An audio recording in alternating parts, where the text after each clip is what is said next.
Welcome to the Postpartum is Forever podcast. My name is Katura Stoltenberg. I am a mother of 2 young men and a postpartum doula. This podcast is dedicated to all mothers and is a place to hear honest, relatable conversations with the intention of helping mothers feel seen, heard, supported, and valued. I believe that postpartum is forever and that sharing our stories is a powerful way that we facilitate connection with ourselves, our children, and our community. Thank you for being here.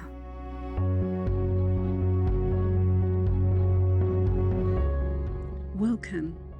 Today in this solo episode, I am going to be talking about matrescence.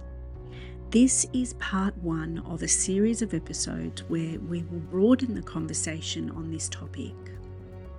For today's episode, I will introduce the term matrescence, its origin, and how it relates to other stages of our life.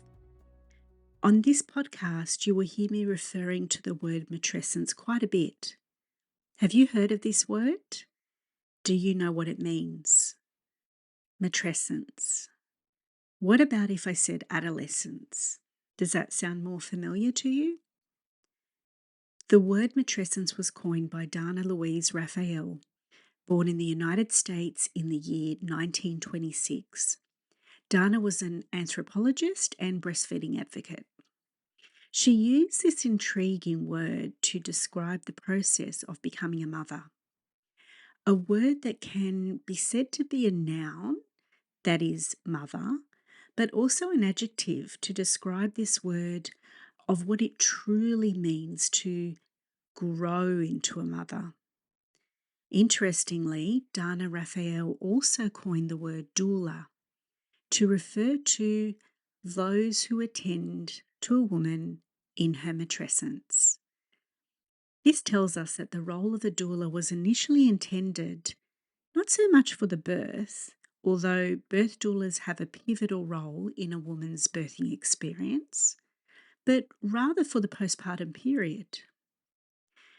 Matrescence is a developmental process, not just something that comes after an event, in this case, the birth.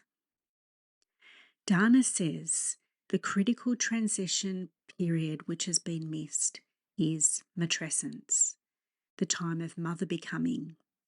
Giving birth does not automatically make a mother out of a woman.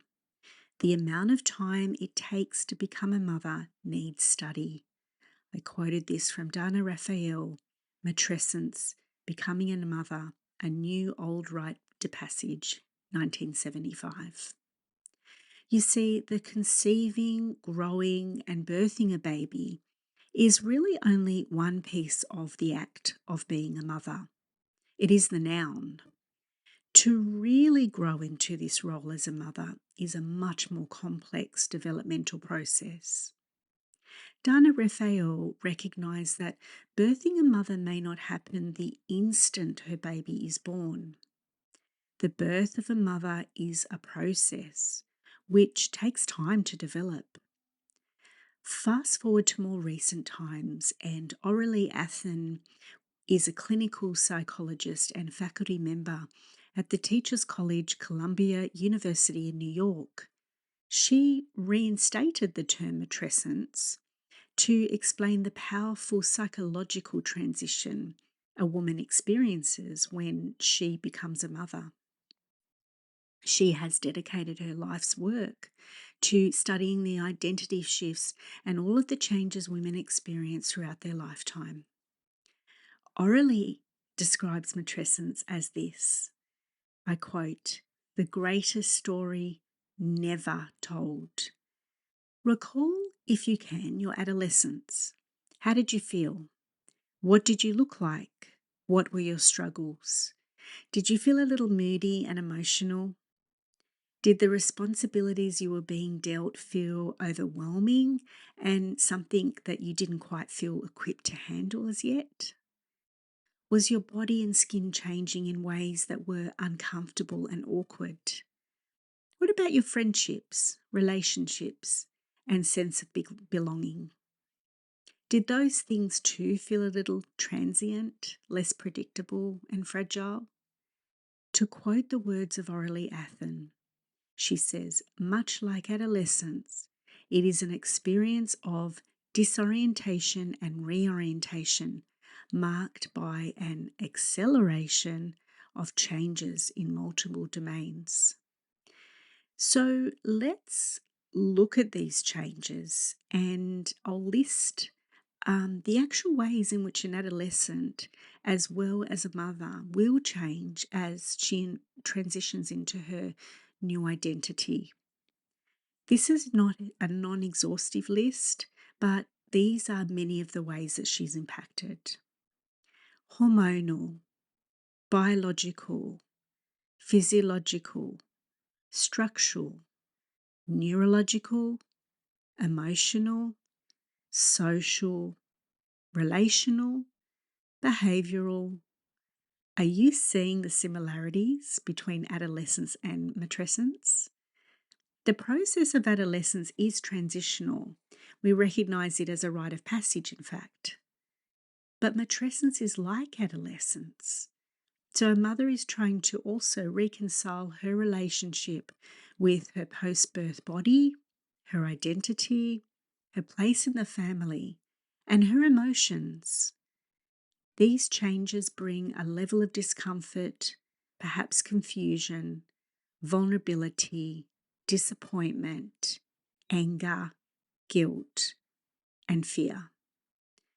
The difference between adolescence and matrescence is that we recognise adolescence to be an unsettling time, and we understand there will be a lot of mistakes during this phase.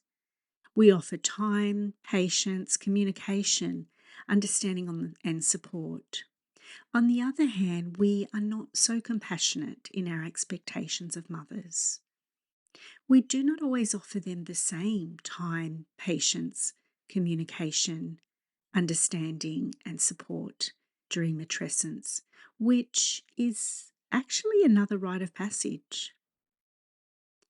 Can you believe that the term adolescence has only been around for about 100 years? It was brought into legislation so that 12-year-olds could be protected from leaving school to go and work in farms or factories. This in-between child-adult stage was not recognised as a transition. It was thought that these children were just going a little crazy and losing their brain. Is that the way the world looks at the transition to matrescence? That mothers are just going a little crazy and losing their brain? What do you think? I'd love to know your thoughts. It takes several years for an adolescent to understand their brain changes, a time of vulnerability and a time of learning. It's trial and error and role modelling.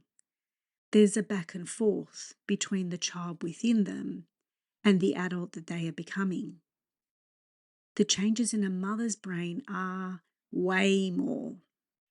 In further episodes on matrescence, we will expand and go deeper into the changes that a woman goes through when she becomes a mother. So stay tuned.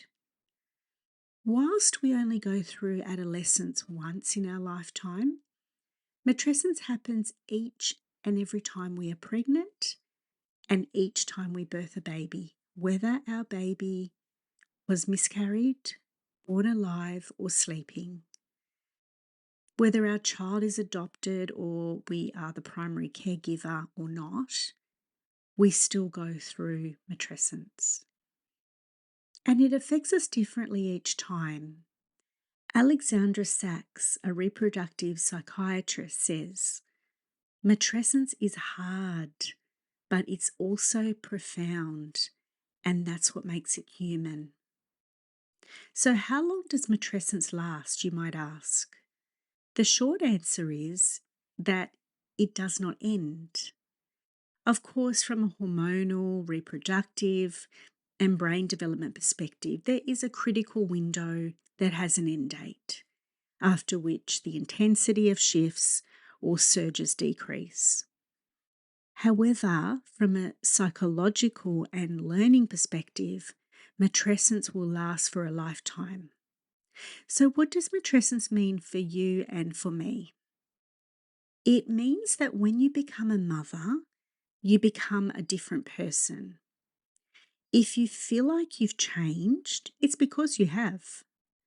Whilst it might involve some loss, there is plenty of gain. A mother literally has the unique opportunity to reinvent herself. So I encourage you to get curious about the changes that a mother undergoes. Offer yourself the same compassion that you give your children. Allow yourself to accept motherhood in your time at your own pace. At times, the changes may seem so obvious, and at other times, maybe a little bit more subtle. There will be some big transitional changes. Seek support with this. It's never too early and it's never too late to reach out to a matrescence educator, a postpartum doula, or another wise mother. I was blessed to learn about matrescence with the wonderful Amy Taylor-Kabaz and her training named Mama Rising. Not only was this education life-changing on a personal level as a mother, which helped me understand myself so much better, the supportive groups with mothers from all over the world was truly a special experience, one that will always be close to my heart. For more information on this training, head to the show notes. So we have a word for it now, matrescence. And words are our first step to awareness. And when we understand the meaning of this word, we can start to articulate our feelings. We can start to understand our feelings. And when we articulate our feelings, we can grow and make sense of it all. We then become the centre of our own mothering story. We can find inner joy and contentment in our mothering in all its messiness. So reflecting back on Aurelie Athen and how she described matrescence as the greatest story never told. Why don't we share our mothering stories? Maybe we feel that our story is not overly special. Perhaps we don't say much because we fear judgment and criticism from others. Could it be that we are sold a story that our experiences don't matter, that they are irrelevant and not interesting? After all, mothers all around the world just get on with their mothering, quietly and diligently, because that's what mothers do, right? The Postpartum is Forever podcast is endeavouring to change that mindset.